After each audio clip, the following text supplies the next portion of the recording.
कोई बात नहीं।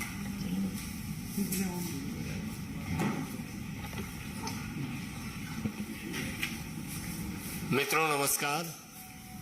अपने बीच भारतीय जनता पार्टी के माननीय राष्ट्रीय प्रवक्ता डॉक्टर संबित पात्रा जी आपको संबोधित करेंगे।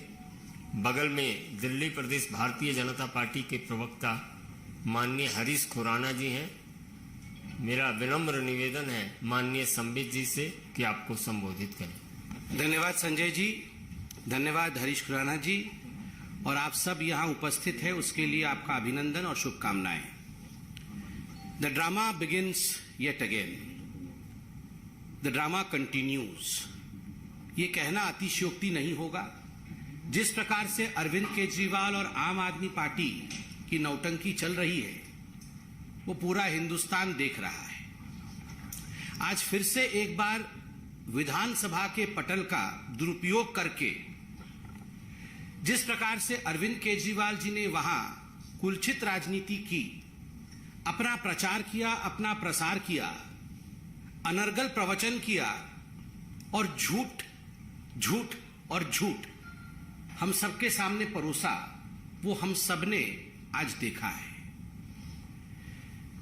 बंधुगण, दुख इस बात का लगता है कि लोकतंत्र के सबसे पवित्र स्थान विधानसभा के परिषद में इस प्रकार के झूठ के पुलिंदे रखे जा रहे हैं। आज अरविंद केजरीवाल जी कह रहे थे कि सीबीआई वाले तो बड़े अच्छे लोग हैं। सीबीआई वालों ने इनके कान में कहा है कि निकला तो कुछ भी नहीं है, फिर भी 3-4 दिन के बाद मनीष सिसोदिया जी को अरेस्ट करना पड़ेगा, गिरफ्तार करना पड़ेगा। ये सब सीबीआई वालों ने अरविंद केजरीवाल और आम आदमी पार्टी के नेताओं को कहा। इस प्रकार से अरविंद केजरीवाल जी ने आज देश को बरगलाया है। अगर सही मायने में कहा जाए तो ये अरविंद केजरीवाल जी की आम आदमी पार्टी का जो ड्रामा चल रहा है, this is nothing but operation theatrics, operation drama. और याद करिए, हर बड़े भ्रष्टाचारी नेता के गिरफ्तारी से पहले इसी प्रकार का ऑपरेशन ड्रामा चलता है। सत्येंद्र जैन जी जब गिरफ्तार होने वाले थे, भ्रष्टाचार में आकंठ डूबे हुए थे सत्येंद्र जैन, ये हर कोई जानता था।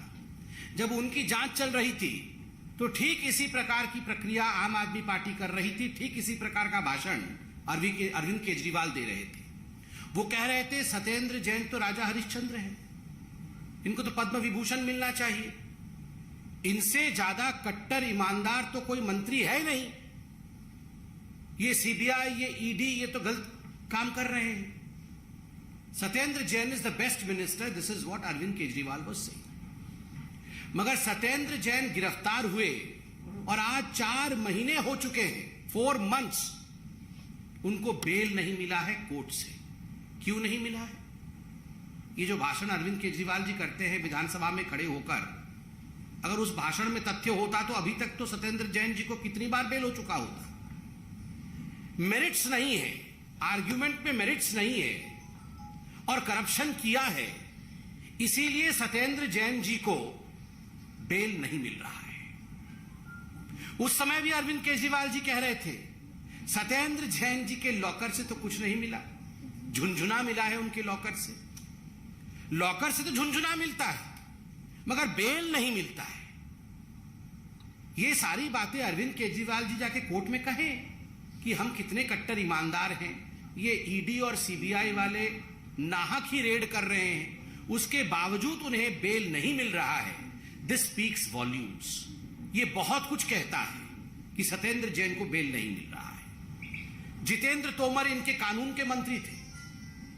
आज डिग्री के विषय में किसकी डिग्री फर्जी है, किसकी डिग्री अच्छे हैं, कौन बहुत पढ़े लिखे हैं और कौन अनपढ़ हैं, इसके विषय में अरविंद केजरीवाल जी भाषण कर रहे थे। जब जितेंद्र तोमर जी गिरफ्तार होने वाले थे, उनके डिग्री को लेकर संशय चल रहा था, तो इसी प्रकार से भाषण सदन में खड़े होकर अरविंद केजरीवाल जी ने कहा था कि पूरे विश्व में सबसे अधिक कोई पढ़ा लिखा है तो वो जितेंद्र तोमर है। ये तो भाजपा वाले जितेंद्र तोमर को और उसकी डिग्री को लेकर अनर्गल बातें कर रहे हैं और जितेंद्र तोमर को फंसाने की कोशिश कर रहे हैं। हम तो ऐसे हैं जी, हम तो वैसे हैं जी। उसके बाद जितेंद्र तोमर की गिरफ्तारी हो गई, उनकी डिग्री फर्जी पाई गई। बिहार में भी जाकर पुलिस ने जांच पड़ताल किया, degree was fake. Jitendra Tomar दोबारा मंत्री नहीं बने, मंत्रिमंडल से निकाल दिए गए। संदीप कुमार इनका एक और मंत्री था। वो किस प्रकार से आज अरविंद केजरीवाल नारी सम्मान के विषय में प्रवचन कर रहे थे, और ये संदीप कुमार राशन मंत्री किस प्रकार से नारी सम्मान करते हुए रंगे हाथ पकड़े गए थे, ये हम सब ने वीडियो और स्टिंग ऑपरेशन के माध्यम से देखे थे। उस समय भी इसी प्रकार का भाषण इनके नेता कर रहे थे। और आज संदीप कुमार जी को बर्खास्त किया गया है, क्योंकि जो आरोप हमने लगाए थे उसमें मेरिट्स थे, उसमें दम था, और जो बचाव अरविंद केजरीवाल जी और आम आदमी पार्टी कर रही थी उसमें कोई दम नहीं था। असीम अहमद खान इनके एक और मंत्री थे, वह भी बर्खास्त हुए, भ्रष्टाचार के आरोप में बर्खास्त हुए। वो रंगे हाथ भ्रष्टाचार करते हुए पकड़े गए थे। पंजाब में सरकार बने हुए 10 दिन नहीं हुए थे, 10 दिन के अंदर इनको अपने स्वास्थ्य मंत्री को बर्खास्त करना पड़ा। अरविंद केजरीवाल जी आज क्या कह रहे थे? वो कह रहे थे कि 3000-4000 वर्ष का मानव इतिहास है, 3000-4000 वर्ष के पूरे विश्व के मानव इतिहास में सबसे ज्यादा प्रताड़ना आम आदमी पार्टी पे हुई है। अरविंद जी गलत। 3000-4000 वर्ष की ये जो मानव इतिहास है, उस मानव इतिहास में सबसे बड़ी यूटर्न पलटू पार्टी कोई है तो ये अरविंद केजरीवाल जी आपकी पार्टी। कट्टर ईमानदार पार्टी बनेंगे ये कह के निकलने वाले चंद हफ्तों के अंदर किस प्रकार से कट्टर भ्रष्टाचारी बन गए, इसका अगर जीता जागता उदाहरण पूरे विश्व के 3-4 हजार वर्षों के मानव इतिहास में देखना है तो वो अरविंद केजरीवाल जी की आम आदमी पार्टी है। और तो और आप हमारी बातों पे विश्वास मत करिए। जिनके उंगली पकड़ करके अरविंद केजरीवाल जी बड़े हुए थे, वैसे अन्ना हजारे जी ने चिट्ठी लिखा और अरविंद केजरीवाल जी के नियत पर, उनके इंटेंशंस पर सवाल खड़े किए हैं अन्ना हजारे ने। अरविंद जी आपने बहुत लंबा भाषण दिया, जनता भी हर दिन देख रही है। पीसी, काउंटर पीसी, प्रेस वार्ता, काउंटर प्रेस वार्ता, हम बहुत कुछ बोलते हैं, आप बहुत कुछ बोलते हैं, मगर जो हम प्रश्न पूछ रहे हैं उसका उत्तर आप नहीं देते हैं। अरविंद जी डे 1 से जो हमारे प्रश्न थे आज भी वही प्रश्न है। प्रश्न दिल्ली के आबकारी नीति को लेकर, प्रश्न दिल्ली के शराब नीति को लेकर थे। क्या प्रश्न थे अरविंद जी? प्रश्न नंबर 1 जो भारतीय जनता पार्टी पहले दिन से पूछ रही है कि क्या यह सत्य नहीं है कि रवि धवन जो उस समय एक्साइज कमिश्नर थे, उनके तत्वावधान में एक कमेटी गठित हुई। उस कमेटी ने कहा कि आबकारी नीति में, एक्साइज पॉलिसी में होलसेल का काम सरकार के पास होना चाहिए और रिटेल का काम लॉटरी के माध्यम से इंडिविजुअल को देना चाहिए और कंपनी को नहीं देना चाहिए। मगर अरविंद केजरीवाल जी, क्या कारण था कि मनीष सिसोदिया ने इस रिकमेंडेशन को नहीं माना और होलसेल का काम अपने यारों को, अपने मित्रों को दिया? और क्या कारण था कि रिटेल का काम बड़ी बड़ी कंपनियों को दिया ताकि कार्टेल बन सके? हम तो स्पष्ट रूप से कहते हैं, सीना ठोक के कहते हैं, मोटा माल मिला, रिश्वत खाया और इस कारण से अपने मित्रों को फायदा पहुंचाया। उत्तर दे दीजिए आप। दूसरा बड़ा स्पष्ट प्रश्न है, क्या यह एक्साइज पॉलिसी में कानून नहीं है कि जो मैन्युफैक्चरर होगा, जो उत्पादक होगा, उसको रिटेल के बिजनेस में जाना ही नहीं है, उसको रिटेल का ठेका आप नहीं दे सकते हैं, मगर इसके बावजूद आपने ठेकेदारों को चुना गलत तरीके से और जो मैन्युफैक्चरर्स थे उनसे मोटा कमीशन खाके आपने उनको रिटेलर भी बनाया, अर्थात उनको रिटेल का काम भी दिया। और तो और मैं 2 चिट्ठियां आज दिखाता हूं। ये चिट्ठियां कोई आज की चिट्ठी नहीं है, ये दोनों चिट्ठी विगत वर्ष की हैं, 2021 के अक्टूबर-नवंबर महीने की, जिस समय ये सारे की सारी policy was taking a shape. जिस समय ये पॉलिसी आप फ्लोट कर रहे थे और टेंडर इनवाइट किए गए थे, टेंडर डाले गए थे, उस समय की ये चिट्ठी क्या है? अरविंद जी, ये चिट्ठी कंप्लेंट्स है। किसके कंप्लेंट है? लोगों ने कंप्लेंट किया, एक्साइज विभाग को कंप्लेंट किया कि फलानी फलानी कंपनी ब्लैक लिस्टेड है, इनको ठेका नहीं मिलना चाहिए। नाम लिखा गया है। ये चिट्ठी 25/10/2021 की है और इसमें स्पष्ट रूप से Indo spirit beverage private limited का नाम है और उनका जो रिटेल बॉडी है MS खाओ गली रेस्टोरेंट प्राइवेट लिमिटेड का नाम है। चिट्ठी बड़ी है, आपके लिए मैं पब्लिक डोमेन में इसे डाल दूंगा, आप अध्ययन कर लीजिएगा अरविंद जी। मगर मोटा मोटी इस चिट्ठी में एक्साइज विभाग ने उत्तर मांगा है कि ये बेनियम काम आपकी सरकार क्यों कर रही है, इस बेनियम काम को बंद करना चाहिए। आप इन ब्लैकलिस्टेड कंपनी को ठेका कैसे दे रहे हैं? इसमें भी एक एनरिच कंपनी नामक कंपनी, उसमें भी बड़े स्पष्ट रूप से लिखा गया है कि किस प्रकार से आप बेनियम भाव से, बेनियम रूप से नियमों को ताक में रख के आप उन कंपनियों को ठेका दे रहे हैं जिन कंपनियों को देना नहीं चाहिए। मगर इसके बावजूद केजरीवाल जी, मनीष सिसोदिया जी, हम जानना चाहते हैं आपने नियमों का उल्लंघन क्यों किया, कैसे किया?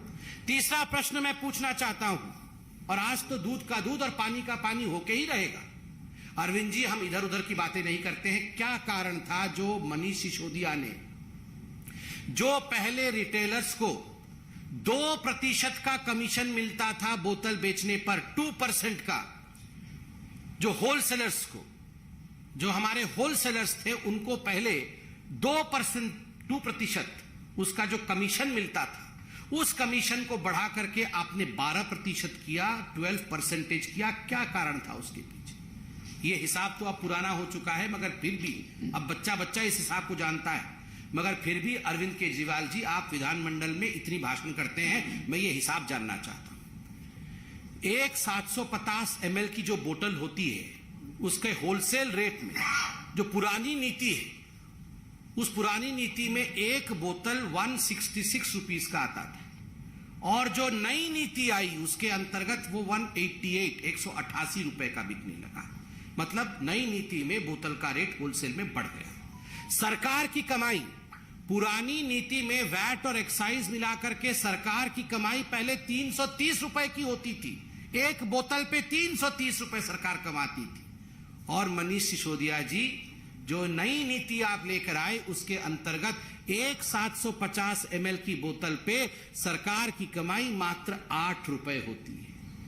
पहले 330 रुपए सरकार कमाती थी और अब सरकार मात्र 8 रुपए कमाती। और अब आइए रिटेलर का फायदा। पहले रिटेलर को एक शराब की बोतल पर 33 रुपए की कमाई होती थी, और अब जो नीति आप लेकर आए थे उसके अंतर्गत रिटेलर को 363 रुपए का फायदा होता था। तो सरकार के जेब से पैसा निकाल करके आपने अपने शराब के ठेकेदार मित्रों के जेब में डाला। क्यों डाला? बदले में कितना कमीशन मिला? यही तो हम सवाल पूछ रहे हैं। बदले में कितना कमीशन मिला, इसका जवाब कौन देगा? उसके बदले में आप विश्व के इतिहास के बारे में बोलने लगते हैं, उसके बदले में आप ये बोलने लगते हैं मानव इतिहास 4000 साल पुराना है। अरविंद जी, जो सवाल है उसका जवाब दीजिए। क्या ये हकीकत नहीं है? संजय सिंह जी तो कल एक डिबेट में मान भी गए कि हां, हमने अपने मित्रों का, जो शराब ठेकेदार है, उनका 144 करोड़ रुपया हमने माफ किया है। आज मैं आपसे पूछना चाहता हूं, आपने शराब ठेकेदारों का 144 करोड़ रुपया कैसे माफ कर दिया? उस समय कोरोना के चपेट में आए गरीब लोग जब माइग्रेट कर रहे थे, उनके टिकट के लिए आपके पास पैसे नहीं थे, उनके राशन के लिए आपके पास पैसे नहीं थे, आप उन्हें राशन मुहैया नहीं करा रहे थे। वो तो केंद्र सरकार का भला हो जो उन्होंने राशन दिया, मगर आप शराब ठेकेदारों का 144 करोड़ रुपया माफ कर रहे थे। और बंधुओं, सबसे पहली बार 4000 साल मानव का इतिहास है। आज अरविंद जी ने बताया है 4000 साल मानव का इतिहास।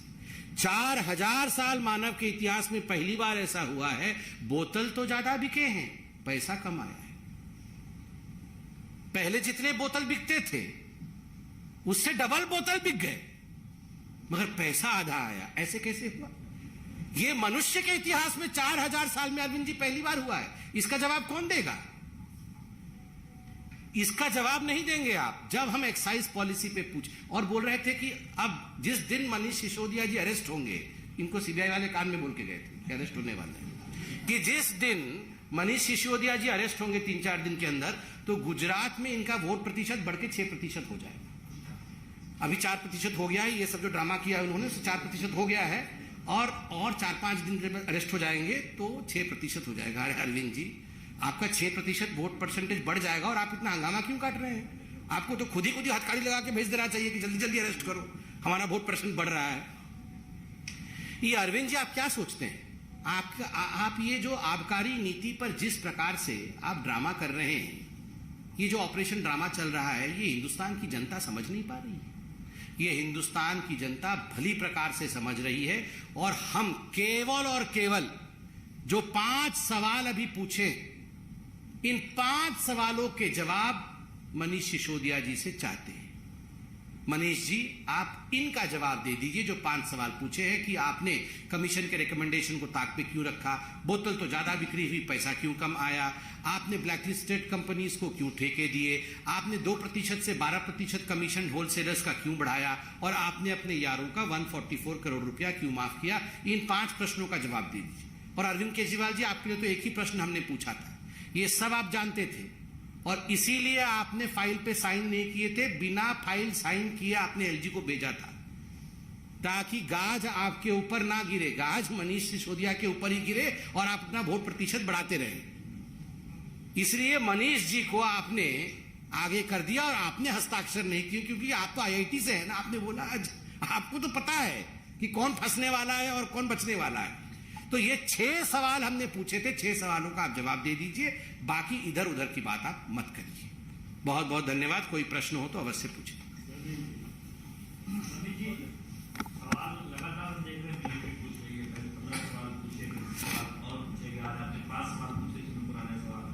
जवाब नहीं आ रहा है तो फिर आगे बीजेपी क्या करेगी? और विधानसभा में तो हम देख रहे हैं कि धरना दोनों तरफ से हुआ, बीजेपी के लोग धरना प्रदर्शन बाहर किए, बर्खास्तगी की मांग कर रहे, ना बर्खास्त कर रहे हैं, ना सुरेंद्र जैन किया था, ना मनीष सिसोदिया को कर रहे हैं, और जवाब ही नहीं आ रहा। ये कह रहे हैं कि जेल जाने वाले। नहीं, देखिए, जहां तक जवाब देने का विषय है, जवाब है नहीं, देंगे नहीं, क्योंकि भले रूप से अरविंद केजरीवाल जी ये जानते हैं, he knows it very well, कि जो हम सटीक प्रश्न पूछ रहे हैं, जो पॉइंटेड और स्पेसिफिक प्रश्न पूछ रहे हैं, उनका जवाब वो दे नहीं पाएंगे। क्योंकि मित्रों का 144 करोड़ रुपया क्यों माफ किया, ठेकेदारों का क्यों माफ किया, इसका जवाब क्या देंगे? जवाब देते ही वो गिरफ्तार हो जाएंगे, क्योंकि वो जानते हैं मोटा माल कमाया है। वो जानते हैं 2% से 12% का जो कमीशन बढ़ाया है, उसके बीच में कमीशन खुद कमाया है, तो जवाब कैसे देंगे? वो जानते हैं ब्लैकलिस्टेड कंपनी को मोटा माल लेके, कमीशन लेके उनको टेंडर दिया है, इसका अगर सत्यता में जवाब दे देंगे तो वो गिरफ्तार हो जाएंगे। वो जानते हैं कि किस प्रकार से कमेटी के रिपोर्ट को नहीं माना है, क्योंकि उससे उनको फायदा नहीं हो रहा था, उससे दिल्ली को फायदा हो रहा था, व्यक्तिगत फायदा मनीष सिसोदिया को नहीं हो रहा था। इसलिए आज व्यक्तिगत फायदे की लड़ाई में अगर वो जवाब दे देंगे तो सब कुछ समाप्त हो जाएगा। इसलिए वो जवाब देंगे नहीं। ये पोल खोलने का काम हम करते रहेंगे, और जनता जनार्दन है साहब, सब जानती है। अरविंद केजरीवाल जी, ये वही पार्टी है ना जो पार्टी एक चिट्ठी लेकर आई थी कि ये सारे लोग चोर हैं। ये लालू प्रसाद यादव नंबर 1 पे थे, नंबर 2 पे शीला दीक्षित, नंबर 3 पे शरद पवार, ये सब चोरों की लिस्ट, ऐसे 13 लोगों की लिस्ट जारी की थी। और आज ये लालू प्रसाद यादव को कैसे बचाया जाए और खुद कैसे बच रहे हैं, आज हम देख रहे हैं। इसके बाद 2-3 अलग सवाल ओवैसी का ये कहना है कि यूपी सरकार है जो सर्वे करा रही है मदरसा वो नहीं है। देखिए, इस पे कोई जवाब हम देंगे नहीं, क्योंकि इस पे जवाब देते ही विषय वहां भटक जाएगा। और अरविंद केजरीवाल जी तो बिल्कुल इंतजार कर रहे हैं विषय भटके, और जो एक्साइज पॉलिसी में उन्होंने जबरन और जबरदस्त घोटाला किया है, उससे वो निजात पाए। सर, मेरा उम्मीद सवाल है कि कोची के प्रधानमंत्री नरेंद्र मोदी जी नौसेना को नया निशान है, ब्रिटिश पीरियड से चला रहा था, वो खत्म हो जाएगा, तो क्या वो औपनिवेशिक विरासत की देश को निशान के तौर पर? नहीं, ये देश के लिए बहुत बड़ी बात है। जिस प्रकार से भारत देश एक सिविलाइजेशन है अपने आप में, हमारी अपनी सोच है, और जो आप लोगों ने सवाल पूछा है कि कॉलोनियल माइंडसेट से हमें निकलना चाहिए, स्वाभाविक है नवाचार और इनोवेशन के माध्यम से हमारे आदरणीय प्रधानमंत्री नरेंद्र मोदी जी भारत को एक नई पहचान देने में, विश्व पटल में एक नई पहचान देने में सदैव कामयाब रहे हैं, आगे भी वो कामयाब रहेंगे। बहुत बहुत धन्यवाद।